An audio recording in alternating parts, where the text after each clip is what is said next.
Bien, el tema de esta tarde es la lectura. Y hemos hablado de lectura en varias ocasiones ya hoy, y voy a dividir la presentación en dos partes. Primero, el por qué fomentar la lectura, seguir fomentando la lectura a pesar del empuje de lo digital. Y la segunda parte, no el por qué, sino el qué leer, qué poner en las manos de los estudiantes. Pero empezaré por el por qué leer.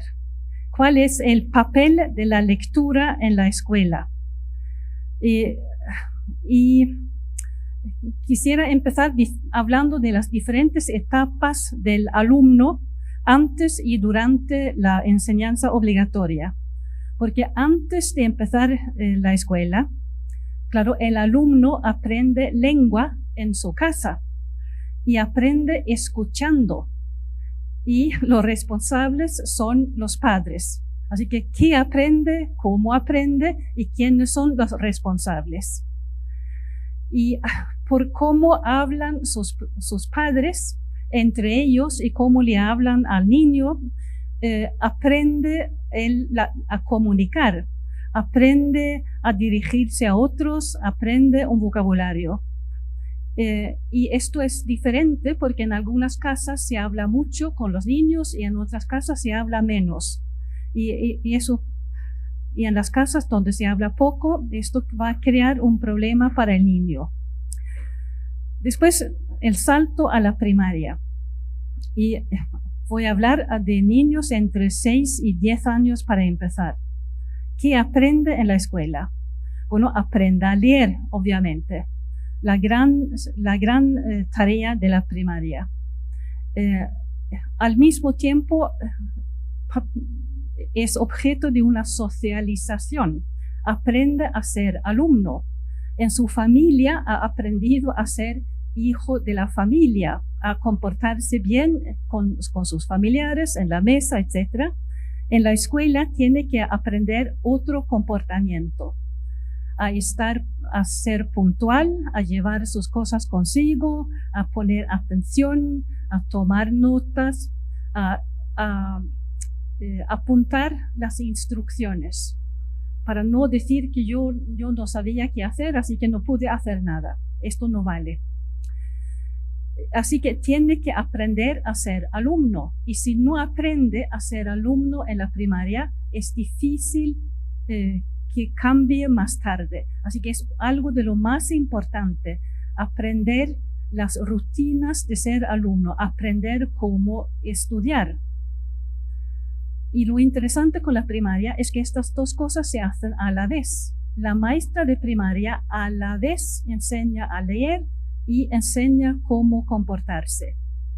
Y eso de tener la tarea de enseñar a leer es como la justificación, si se quiere, por la que la maestra puede instruir al alumno cómo debe hacer. Pero muy importante, las dos cosas se hacen a la vez. Casi todos los países dedican unas 400 horas al aprendizaje de la lectura. Cambia muy poco entre los países, más o menos 400 horas. Esto es interesante, pero sobre todo comparado con otra cifra, y es que para ser un buen lector hace falta 4.000 horas. Así que la diferencia entre 400 y 4.000 dicen que si el alumno no es convertido en lector por placer, no va a ser nunca un buen lector. Simplemente no existe el número de horas que se podrían utilizar en el colegio para cambiar los alumnos en buenos lectores. Es imposible, lo podemos dejar. Así que es imposible. Lo que tenemos que hacer es darles costumbres para que lean también en su casa. Porque necesitan leer de manera fluida para tomar el próximo paso en su educación. ¿Y quiénes son los responsables para que el niño sea buen lector? Bueno, es una responsabilidad compartida, diría yo, entre el maestro, la maestra y los padres. La maestra puede presentar textos puede animar al alumno, pero los padres también tienen una responsabilidad para apoyar a su hijo en casa. Doy el salto al nivel siguiente, con alumnos entre 11 y 13 años, y allí leen para aprender. Entonces quiero resaltar otra vez más. Primero, aprender en su casa la lengua y escuchar. Después, aprender a leer. Y después, leer para aprender, que es otra cosa. Se supone que el alumno tiene que haber aprendido a leer de manera fluida y con comprensión. Si no, no le va a funcionar. Va a ser imposible aprender las materias que va a tener que aprender. Así que no se pueden saltar de un nivel a otro sin haber absorbido lo que hay que aprender.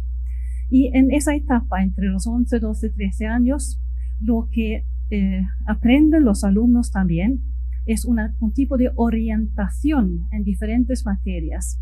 Geografía, historia, biología, datos fundamentales sobre la literatura, etc. No cosas muy sofisticadas, sino cómo se llaman las capitales, cómo se llaman los ríos, los nombres de los reyes más importantes. Así, algunos datos fundamentales en cada materia.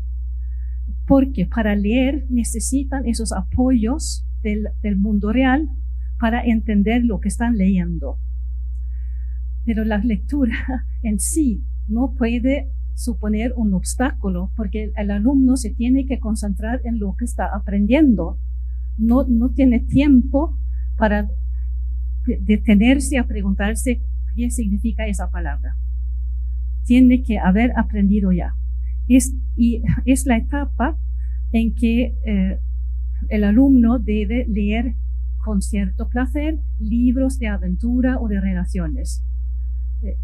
Y esto es allí donde hay ahora un signo de interrogación. Los alumnos aprenden a leer un texto, si lo tienen que leer, pero ha sido difícil fomentar el interés. Y entonces lo digo otra vez más. Esto de aprender datos fundamentales en las diferentes materias que enseña la escuela es la condición necesaria para que un alumno después disfrute de la lectura. Vamos a decir nombres de diferentes mares, de diferentes tipos de buques, de geografía, para entender un libro de aventuras. Y lo mismo, así que hay que conocer datos de la realidad para poder leer con interés y comprensión también libros de entretenimiento. Así que hay una conexión entre lo que hacemos en la escuela, en las materias y si salen buenos lectores. Y allí la responsabilidad es de los maestros, claro, de los padres, otra vez, pero también de los propios alumnos. Ellos saben muy bien que eso es que la lectura les favorece, etcétera, y son de edad suficiente como para aceptar esa responsabilidad. Y el último paso al que pensé referirme es la etapa entre los 14 y los 16 años, la secundaria más o menos. ¿Y qué sucede allí? Ahora tenemos a alumnos que leen con fluidez y que tienen unos datos fundamentales para orientarse en el mundo. Lo que sucede en la secundaria es que deben adquirir conocimientos más precisos en biología, en química, en física. Y para aprender lo que es más preciso deben tener ya un marco general. Leen textos más largos en literatura, textos más largos y también de otras épocas. Y en historia y literatura empiezan a trabajar con el punto de vista. ¿Quién es el que narra aquí? ¿Desde qué punto de vista vemos cierto acontecimiento? Así que es una lectura más sofisticada, pero presupone que el joven haya pasado por los pasos anteriores, si no va a ser imposible entender esto.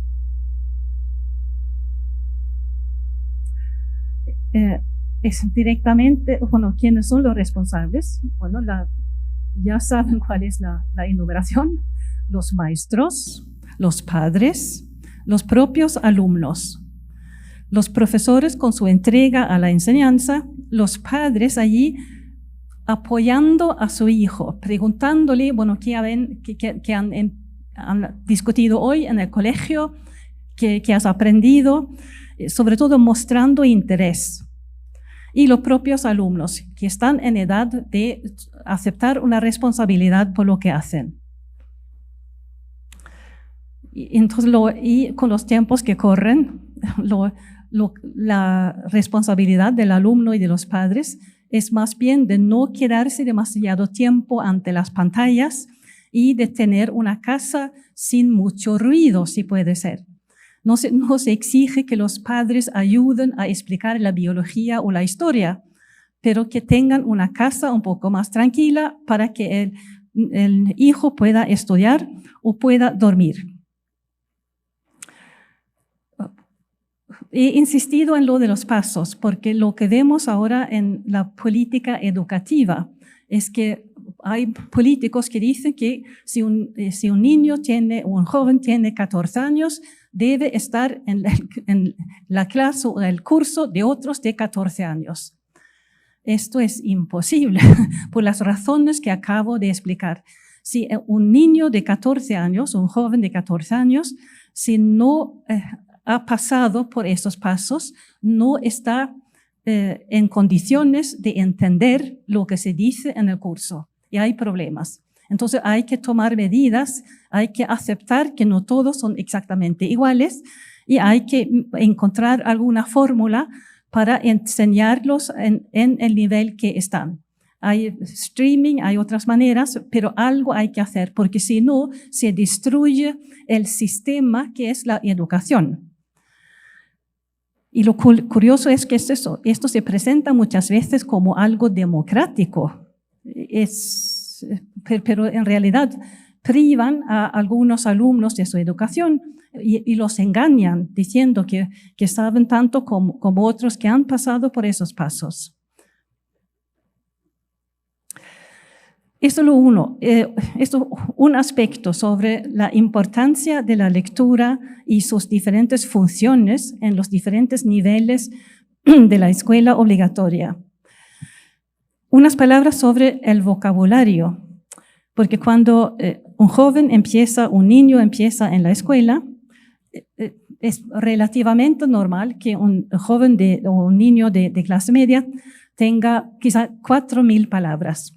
Algunos tendrán 6.000 palabras, pero otros quizá 1.000 palabras o hasta menos. Así que la diferencia es muy grande por cómo ha sido la convivencia verbal en la casa. Es muy distinto.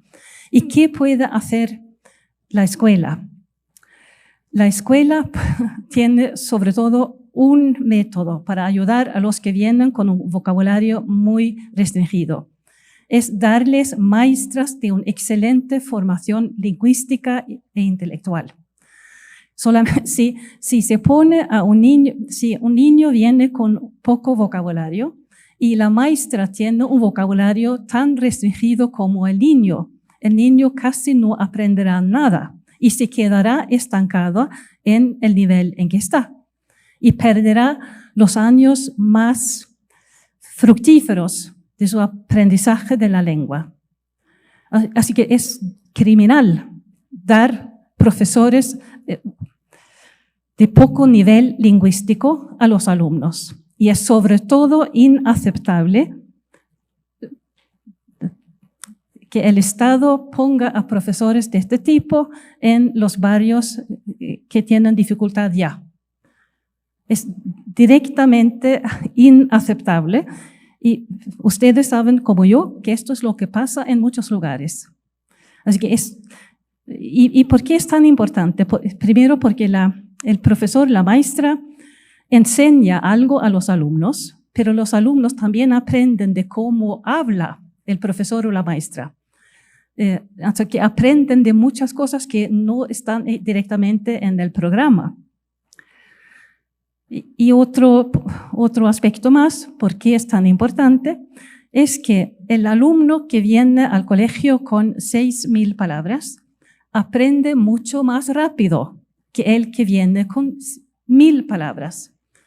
Es una injusticia, no debería ser así. En el mejor de los mundos, los que tienen pocas palabras deberían aprender mucho más rápido, pero no suele ser el caso. Y es por eso que es tan importante tener una muy buena maestra, si puede ser. En el colegio, cuando se funciona de manera normal, y cuando acuden los alumnos cada día, se suele decir que se aprende 10 palabras al día por lo menos. Y 10 palabras al día no suena mucho, pero son 3.000 más o menos en el año. Y si siguen en el colegio 9 años o 10 años, pronto van a ser 3.000 palabras o 30.000 palabras. Y así que esto es muy importante. Entonces lo digo, ¿en qué consiste? ¿De dónde vienen las 30.000 palabras? Vienen de la enseñanza misma, vienen de la lectura, vienen del trato verbal en el colegio y vienen también de la constancia de los alumnos y de los maestros que acuden día tras día, materia tras materia. Parece que no sucede nada, pero sucede muchísimo. Y al final tenemos quizá un cerebro con 30.000 palabras más. Y por eso que lo que estamos haciendo cuando aprendemos vocabulario es que estamos preparando nuestro cerebro como lo que podríamos llamar emisor y receptor. Podríamos empezar con lo de receptor. Necesitamos un vocabulario muy amplio porque no podemos influir nosotros en los que nos están hablando a nosotros. Yo no puedo decidir que ese señor va a utilizar precisamente las palabras que yo sé, porque él está libre de usar las palabras que le guste. Así que ya que yo no puedo controlar las palabras que van a utilizar otros, yo tengo que conocer muchas palabras para estar preparada a entender lo que venga. Así es una manera de tener una buena relación en el mundo. Pero también soy emisor o emisora, que voy a utilizar esas palabras para expresarme con precisión, para poder decir lo que quiero decir y para poder variar mi manera de hablar según quién estoy hablando. Así que es a la vez comunicación, es comprensión, es vida social. El vocabulario es importantísimo para todos estos efectos. Así que eso es vocabulario. Otro aspecto es la comprensión lectora. Y claro, comprensión lectora requiere precisamente vocabulario y fluidez. Es muy importante el vocabulario porque en diferentes investigaciones se ve que para entender un texto, el lector tiene que entender por lo menos un 97 o 98% de las palabras. Eso es mucho. Podemos adivinar si viene algún término por ahí, pero si son muchos los términos, nos perdemos. Y además perdemos interés en la lectura. Así que, y otra vez, para llegar a los 97% de las palabras, hay que conocer también las palabras menos útiles, menos frecuentes, porque eso es la que te da una comprensión más sólida. Y voy a insistir otra vez, o sea, vocabulario, fluidez, pero conocimientos. Y hay que tener conocimientos de todo tipo para entender lo que nos dicen. Porque comprender es casi lo mismo que leer entre líneas, como se dice. Porque cuando comunicamos, por escrito o de manera oral, no decimos casi nunca todo lo que queremos dar a entender, sino decimos lo más importante y contamos que el otro pueda entender, pueda rellenar lo que no se dice. Y para ilustrar esto voy a dar un ejemplo que algunos habrán leído ya. Pero en una investigación en los Estados Unidos dieron a grupos de alumnos 8 líneas a leer.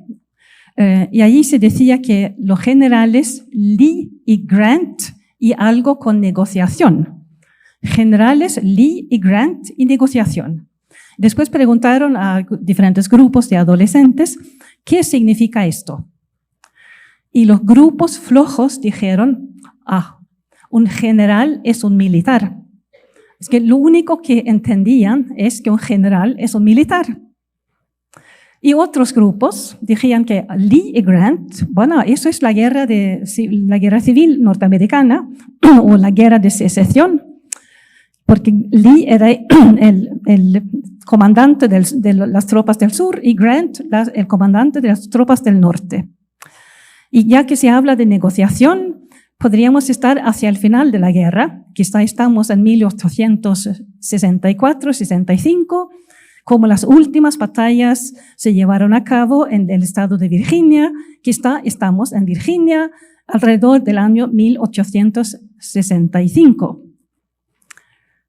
Lo interesante con el ejemplo es que lo que entendió el segundo grupo no está en el texto.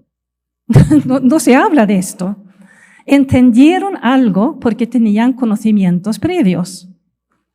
O, con otra palabra, leían entre líneas. Entonces, todos hemos entendido a gente que dice que inútil aprender tanto en historia, geografía, todo lo resto, porque podemos buscarlo en Internet. Y entonces hay una cosa curiosa, y es que si uno teclea Lee en Internet, bueno, salen millones de Lee, es un apellido muy común. Si se teclea General Lee, salen también muchos generales Lee. Así que esto no ayuda. Y si se hace lo mismo con Grant, salen muchos Grant y hasta hay muchos generales Grant. Así que allí están y no entienden nada. Ni siquiera el grupo que más flojo, ni siquiera puede estar seguro de que sean personas verdaderas. Podría ser algo inventado para hacer una investigación. Así que no saben que si vale la pena intentar buscar los nombres en Internet. Y claro, los que conocemos cómo es, sabemos que hay que teclear a la vez Lee y Grant, porque están en la historia como una pareja de adversarios. Así que para usar Internet hay que saber ya que realmente existieron y que eran una pareja, entre comillas, de adversarios. Así que hay que tener conocimientos previos. Y de vez en cuando se dice que hay otro efecto perverso, si se quiere más, y es que los que poco sabían seguramente tampoco van a buscar. Tampoco van a salir del salón en cuestión a ponerse a buscar si Lee y Grant realmente existieron. No, lo probable es que dicen, no, esto no tiene interés. Mientras que los que sí sabían van a haber reforzado su conocimiento, porque habrán sacado su conocimiento de su memoria a largo plazo y entonces salen un poco reforzados en sus conocimientos al salir del salón en cuestión. Todo esto para decir que la comprensión lectora es vocabulario, es fluidez y es conocimientos previos. Y todo esto es lo que les damos en la escuela porque tenemos un horario con conocimientos en muchas materias y que se va haciendo más complejo cuando los jóvenes avanzan en edad. Otro ejemplo que se suele utilizar cuando hablamos de la comprensión lectora es que si un buen lector lee un texto sobre un tema que no conoce. Y podríamos tomar un deporte.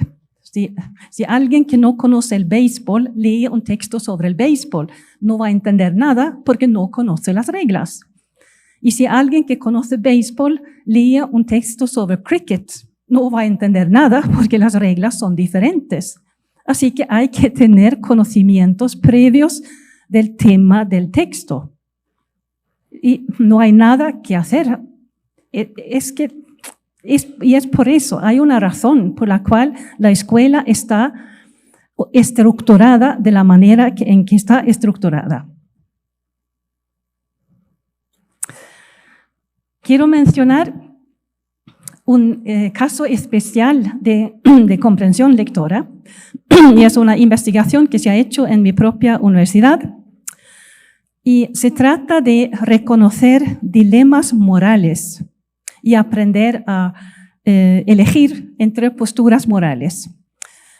Un doctorando preparó 10 clases con 10 textos y en todos había un dilema moral. Y fueron a trabajar con esos textos en clases de bachillerato y de formación profesional, así que con adolescentes entre 16 y 18 años más o menos. Y lo que se hizo durante la clase fue primero leer el texto, después intentar identificar si había o no un dilema moral, y siempre lo había. Segundo paso, proponer maneras de resolver ese dilema, sin juzgar primero. ¿Cómo podría resolverse esto? 1, 2, 3 en general. Y después, último paso, elegir de estas posibilidades cuál es la mejor. Y hubo 2 conclusiones. Y la primera conclusión es que los alumnos aprenden. La tercera vez eran mucho más rápidas a ver un dilema moral, eran mucho más rápidas a pensar en posibles soluciones y en elegir la mejor. Así que se puede aprender cosas como juicios morales, se puede aprender.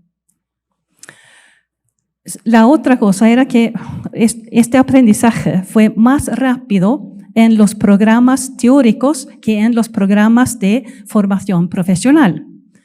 Y posiblemente es porque en los programas teóricos los alumnos leen más, encuentran más situaciones en sus lecturas y aprenden más sobre la situación en diferentes ambientes. Así que es un tipo especial, específico de comprensión lectora. Hay, claro, muchas otras. Y si vemos un poco la ficción, ¿qué es lo especial en cuanto a comprensión en los textos de ficción? Se puede mencionar 2, porque hay muchos aspectos. Y el más importante sería el punto de vista. Que en la ficción vemos lo que sucede a través del punto de vista de un narrador y de vez en cuando hay un protagonista narrador. Pero vemos el mundo a través de esta persona y eso es un poco exactamente el chiste de la ficción. Porque de vez en cuando se describe algo que se podría describir perfectamente en un texto periodístico o histórico, pero lo extra, lo añadido en un texto de ficción es el punto de vista. Y el punto de vista nos permite reflexionar sobre diferentes personas, su situación social, sus emociones de diferente tipo. Así que la ficción permite estudiar las emociones y así entendemos mejor, o tenemos la posibilidad de entender mejor las emociones de otros y también las nuestras. Porque podemos preguntar, ¿quién soy yo en comparación con los personajes de este texto?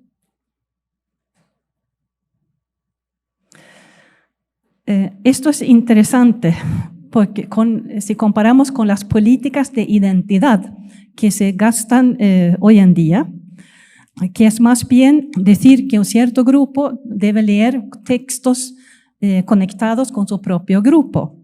Eso es lo contrario de lo que propone la escuela normalmente, que es precisamente abrirse al mundo y a otros grupos. Y oí el otro día que las nuevas leyes educativas aquí en México precisamente ponen a la comunidad en el centro de lo que se va a hacer. Lo que podría ser desde el punto de vista de la ilustración, de la idea de ver el entendimiento humano como algo compartido, como con la visión universalista que tiene la educación. Es un paso atrás. Así que la escuela, para abrirnos precisamente a la comprensión de otros individuos, de otros grupos, y la escuela es el instrumento más importante para realizar esa apertura al mundo. Y lo que hace la lectura, ahora estamos con jóvenes de, por ejemplo, 16 años. Si han aprendido a leer, si tienen vocabulario, si tienen fluidez, si tienen una orientación general, les hemos dado un instrumento para abrirse al mundo, para tomar contacto con diferentes mundos fuera de la escuela. Nos hemos dado un tipo de independencia, que es un paso hacia convertirse en adulto responsable.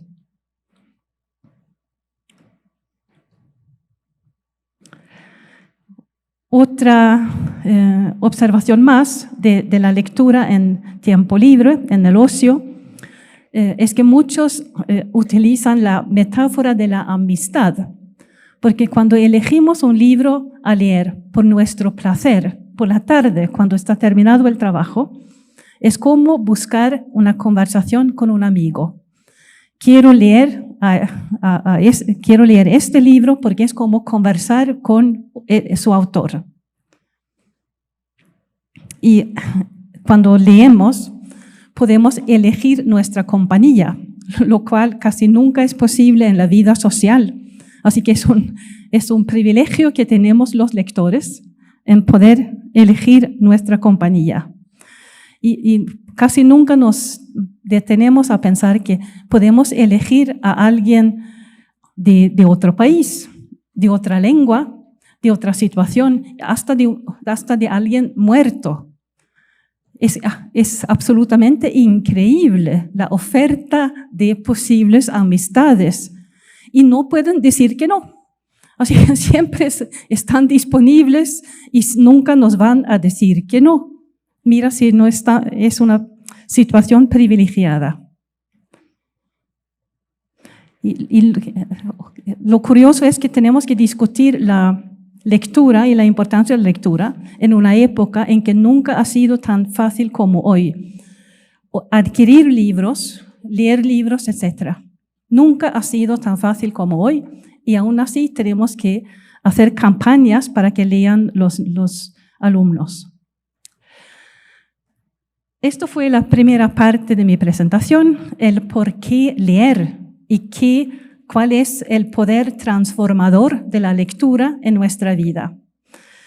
Ahora la segunda parte de mi presentación es una pequeña investigación que he hecho yo sobre el contenido, el qué de la lectura. Y me he concentrado en lectura para niñas, jóvenes, de entre 12 y 15 años. Hay que concentrarse en algo, es la elección que he hecho. Y empecé por ir a una librería en Madrid que se llama Antonio Machado. Allí fui a hablar con el responsable de la sección de literatura juvenil e infantil y pregunté al señor, ¿pero qué es lo que se vende para chicas de entre 12 y 15 años? Y me indicó 5 libros y me los llevé. Y quisiera empezar esta segunda parte, decir un poco lo que encontré en esos libros tan vendidos y después voy a contrastarlos con libros un poco más clásicos. Bueno, el primer libro se llamaba Amanda Black en inglés, pero los autores son españoles. La protagonista es un libro recién escrito. La protagonista tiene 13 años, vive en Nueva York, recibe un mensaje misterioso, ha heredado de una mansión en Manhattan. Y cuando va allí, hay un mayordomo un poco curioso, hay habitaciones cerradas, y cuando logra entrar, obtiene poderes mágicos. Entre otras cosas, puede volar. Hay muchas aventuras, pero no hay ningún sentido. Las cosas suceden, pero no sabemos por qué. Y muy pronto dejamos de interesarnos por qué, porque esto no tiene ni pies ni cabeza. Y no hay en la protagonista cambio moral, ni tampoco cambio psicológico. Ella es igual desde el comienzo hasta el final, y lo que sucede es casual, fortuito. Otro, número 2, se llama El papá bandido, y es una traducción del inglés de un autor británico. El punto de vista es de un niño de 10 años que se llama Frank, que quiere a sus padres como es normal. Pero sus padres son poco normales, son muy poco prudentes, y de pronto la madre deja la familia, se va a vivir con un delincuente, el padre se encuentra en prisión, el Frank intenta sacar a su padre de la prisión. Hay una confusión de sucesos y de valores. Más bien, si hablamos de un valor, es enternecernos por el cariño de Frank hacia sus padres, que son imposibles. Yo no sé por qué leeríamos ese libro. Tercer libro, ¿Dónde cantan los árboles? Y es una combinación de fantasía medieval con caballeros y damas, un país invadido por enemigos, y una protagonista chica que tiene como 15 años y que se enamora de un ser que rescata en medio de un bosque. Es un ser extraño. Y finalmente voy a revelar el final. Finalmente se ve que ese ser es un árbol.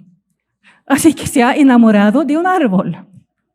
Eso es la confusión entre la Edad Media, la idea de aventura, la idea de guerra y algo ecológico, o como llamarlo. Y no hay desarrollo psicológico ni moral. Y eso es un libro recién escrito y que vende mucho. Bueno, explicarse esto.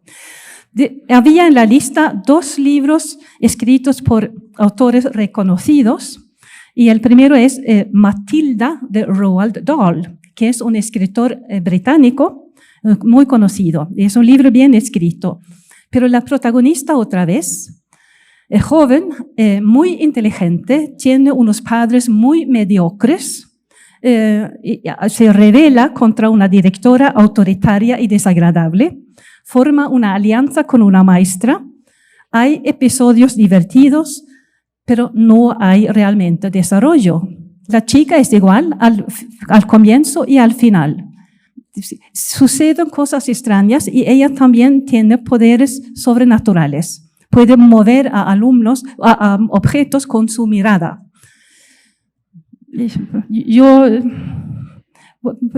¿Qué aporta el libro? Yo no lo he encontrado. Y el último libro se llama Caperucita en Manhattan. La autora es una autora española, Carmen Martín Gaite, muy conocida, y la protagonista es una chica de 10 años, muy inteligente, con padres mediocres que no la entienden. Se pasea por Manhattan, se encuentra con personas muy especiales, muy particulares, y suceden cosas, pero no hay realmente un desarrollo. La chica es igual al comienzo y al final, y han sucedido cosas, pero no ha habido desarrollo. Y yo diría que estos dos últimos libros no es que sean directamente malos o negativos, pero me dejan, por lo menos a mí, indiferentes. Yo no veo el por qué leerlos. Yo lo veo como tiempo perdido, como algo vacío. Y fue algo de una decepción. Podría haber por lo menos uno bueno, pero no fue así en este caso. Y entonces el contraste para mí son algunos libros de otras épocas, no para decir que todos los libros escritos antes sean mejores, sino he elegido 2 libros para decir que los encuentro buenos, pero para decir sobre todo qué es lo que podríamos buscar en un libro para querer proponer ese libro a los jóvenes. Si no son... Y voy a empezar con una autora norteamericana, estadounidense, que se llama Betty Cavanagh. C-A-V-A-N-N-A. Cavanagh. Casi siempre sus protagonistas tienen 15 años, una edad marcada por la inseguridad de una joven. El tema tiene casi siempre que ver con sus relaciones con sus padres, con sus hermanos, con sus compañeros o compañeras en el colegio y algo de un interés naciente por el otro sexo. Que yo sepa, los libros no están en español, no los he encontrado en español. Voy a mencionar un título que se llama La Vela Roja o The Scarlet Sail y es del 1972. Lo sé, 50 años. Si resumo brevemente el tema del libro, es que en unos pocos meses y en contacto con una nueva realidad física y moral, una joven aprende mucho y cambia y crece de manera personal y yo diría también moral. Y lo que es distinto de los otros libros es que tiene padres muy buenos. Está rodeada de adultos competentes y con buena voluntad. Es una gran diferencia con el trato dado a los padres en los otros libros. Y muy lejos de ser solamente un episodio tras otro episodio. La chica aprende algo con cada episodio, con cada cosa que le pasa. Hay una reflexión, aprende y al final es diferente. Y el gran acontecimiento es su cambio. Y para decir un poco lo concreto, es una chica que se llama Andrea, de clase media, que ha perdido a su padre. Y la madre acaba de volver a casarse unos años más tarde y van a dejar la ciudad donde vivían para ir a vivir a Boston. Y antes de ocupar la nueva casa y la nueva vida y empezar en el nuevo colegio, pasan unos meses en una casa en la costa atlántica. Y su nuevo padrastro y la madre le regalan, eso es clase media, le regalan un pequeño barco de vela y tiene que aprender a manejarlo. Lo interesante aquí es que todo es nuevo para esa chica. Está en un lugar nuevo, ya no tiene alrededor a sus amigas, es un padre nuevo en la familia y no sabe qué hacer con él y él no sabe qué hacer con ella. La madre tiene otro centro en su vida que no es la hija y además tiene que aprender a manejar el barco y no tiene ni idea y comete torpezas y cosas peligrosas al comienzo. Y tiene que aprender de un chico que es hijo de pescador que ha vivido en la isla. Todo termina con ella cambiando, así que está aprendiendo cosas sobre sí mismo, está aprendiendo a ver a sus padres de otra manera y a agradecer la protección de los padres. Aprende a ver que este hijo de pescador tiene unas características muy interesantes y que algunas otras amigas quizá de familias más pudientes no tienen esos valores. Así que hay lo que recomiendo o lo que yo quisiera ver en un libro para jóvenes es desarrollo, cambia algo. Sí, las experiencias llevan a una finalidad y se trata de algo que podría haber vivido o sentido un joven, la posible lectora del libro. Y el último libro que quisiera comentar es la famosísima Ana de las Tejas Verdes, que es de 1908. Es 110 años, un poco más. Y es un ambiente del final del siglo XIX y la acción se desarrolla en Canadá, en la isla del Príncipe Eduardo, y los orígenes en el pequeño pueblo son de origen escocés. Y es un libro, ¿y por qué lo menciono? Es enormemente querido. Parece que se ha publicado 50 millones de ejemplares y que 200.000 personas van cada año a la isla del Príncipe Eduardo porque aman tanto ese libro que quieren ver el paisaje, el ambiente del libro. Eso es querer un libro. ¿Y qué es lo que quieren? Yo diría que es una cuestión de cómo vivir. Es un tipo de filosofía de la vida.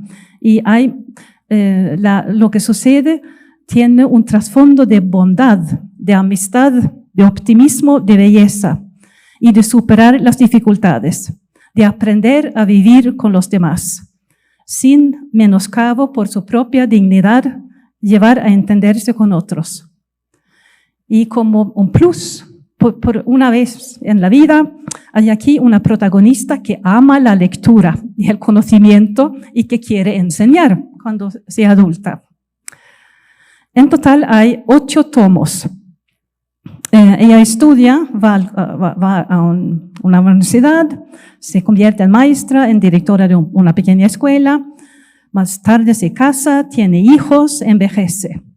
Encuentra dificultades, pero supera las dificultades que encuentra.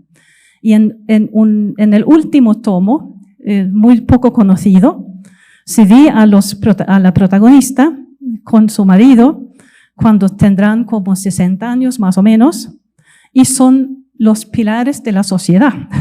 Porque todos dicen, bueno, la señora Blight, el señor Blight, que dicen ellos, y todos lo dicen con una reverencia, porque son los puntos de referencia en su comunidad.